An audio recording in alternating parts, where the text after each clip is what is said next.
plus connu sous le nom de Omar Diandia. Je suis donc membre de cette grande association qu'on appellerait Thionck Vision. Bon, en fait, qui dit plantation, dit régénération de la nature. Donc, en plantant des arbres, d'abord, dans le cadre de la vie humaine, on a besoin des plantes pour pouvoir vivre. Pour ce qui est de l'embellissement de la commune, si on regarde les artères, une fois que les cocotiers auront grandi, elles vont donner une belle vue. Deuxième aspect. Troisième aspect, c'est un aspect économique. Évidemment, quand les cocotiers vont produire, les fruits peuvent servir à la population. Et déjà, c'est beaucoup d'aspects positifs par rapport à cela. Donc c'est un peu cet objectif-là que nous avons recherché, embellir, faire bénéficier en tout cas la vie humaine à tout le monde. Ensuite, voilà, embellir la cité. Comme vous l'avez dit, hein, la nature a été agressée, de partout on a des agressions. Alors on veut, à travers ce projet-là, faire prendre conscience aux gens que la nature, si on l'agresse, on doit pouvoir aussi le générer. Et voilà déjà un projet qui va dans ce sens-là. Aussi bien dans la mango, peut-être qu'on aura des programmes qui vont aller vers cela, mais pour le moment, nous sommes avec ces cocotiers depuis l'année dernière, et c'est peut-être le suivi qui est en train d'être fait comme ça là, avec le changement de certains qui sont morts, certains qui n'ont pas eu un développement assez harmonieux, la protection aussi, tout cela. Donc globalement, nous sommes là juste pour faire prendre conscience aux gens que la nature peut être agressée entre guillemets, mais si on agresse, on doit pouvoir réparer à travers un reboisement que nous sommes en train de faire comme ça. Tout le monde doit pouvoir s'investir dans ce projet-là, parce qu'il n'est que bénéfique pour tout le monde. Ce projet-là, c'est un projet qui tout le monde devrait même pas attendre, parce que, comme je l'ai dit, le gaz carbonique, l'oxygène qui sera dégagé par les plantes là, tout le monde va respirer ça. Si la cité est belle, on dira que c'est joli, que c'est bien regardé. Et cela, c'est le plaisir de tout bien. Donc, tout chacun doit pouvoir s'investir dans ce projet-là et pouvoir au moins essayer d'amener sa touche dans ce projet-là. Donc, à la jeunesse, surtout, nous vous demandons en tout cas de répondre massivement à toutes les activités de Thionck Vision, notamment dans le cadre du reboisement, parce que c'est vous qui avez la force, mais aussi à toute la population de pouvoir être les premiers protecteurs de ces arbres-là. Si j'ai un cocotier devant chez moi, je ne devrais pas attendre qu'on me dise arrose, je devrais pouvoir arroser pour que demain, si les premiers fruits vont tomber, c'est moi qui vais les ramasser les premiers. Dans cela. Et c'est cet appel-là que nous lançons à tout le monde. Thionck Vision est là pour tout Thionck.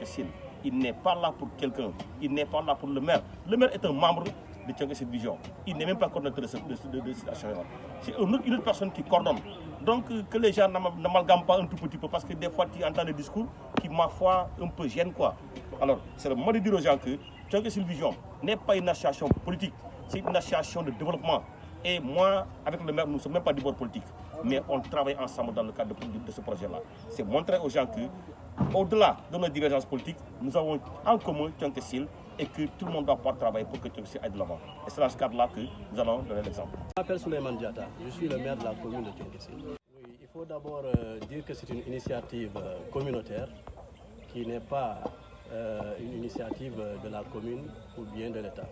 Il faut dire que c'est les communautés elles-mêmes qui sont organisées en une association qui s'appelle Thionck Vision.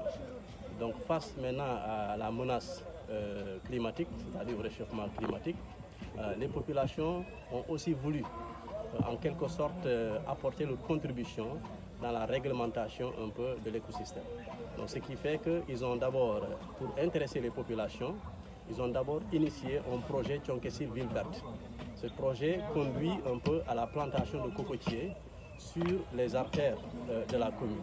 Ça d'abord c'est pour intéresser les populations, c'est pour qu'ils sachent que c'est un projet qui leur appartient eux-mêmes. Parce qu'un projet, quand il est porté par les populations et entretenu par les populations, nous avons au moins 90% de chances de réussite. Ce qui fait que depuis l'année passée, ils ont au moins planté, le projet nous a permis de planter au moins 1000 espèces. Donc c'est des cocotiers, mais aussi c'est des palmiers. Nous avons donc les deux espèces qui sont encouragées présentement. Mais le projet ne s'arrête pas à ce niveau, effectivement. Oui, Thionck Ville Verte, en réalité, c'est un projet qui a été pensé par Thionck Vision. Donc tout le départ, c'est Thionck Vision. En réalité, une association apolitique, une association qui n'a pas de coloration religieuse, une association qui ne pense qu'au développement. Il n'y a pas de place pour autre chose, il y a de la place que pour le développement. Donc si Thionck Vision, en réalité, a cette vision, je ne vais pas me répéter, donc il faudra les encourager dans le cadre de la mise en œuvre de ce projet Thionck-Essyl Ville Verte, qui n'est qu'un premier projet parmi tant d'autres projets qui sont en gestation, donc en phase laboratoire. Ce qui est sûr, c'est que ce projet réussi déjà va contribuer dans sa finalité à l'embellissement, ça c'est le premier pan, à l'embellissement de la zone, de la commune, mais aussi ce projet également va contribuer à la création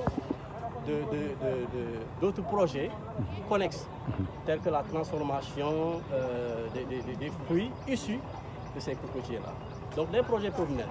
Quand un cocotier produit, ce qui est sûr en réalité, c'est que ces fruits, les fruits qu'on peut obtenir de ces cocotiers et de ces palmiers, peuvent encourager en réalité la création de petits projets, des projets de transformation de produits issus un peu de cette plantation. Oui. Mais nous avons aussi d'autres perspectives dans le cadre de la protection de la mangrove en termes de digues de protection, mais aussi dans la reforestation avec des espèces sauvages qui sont en cours, n'est-ce pas, de disparition.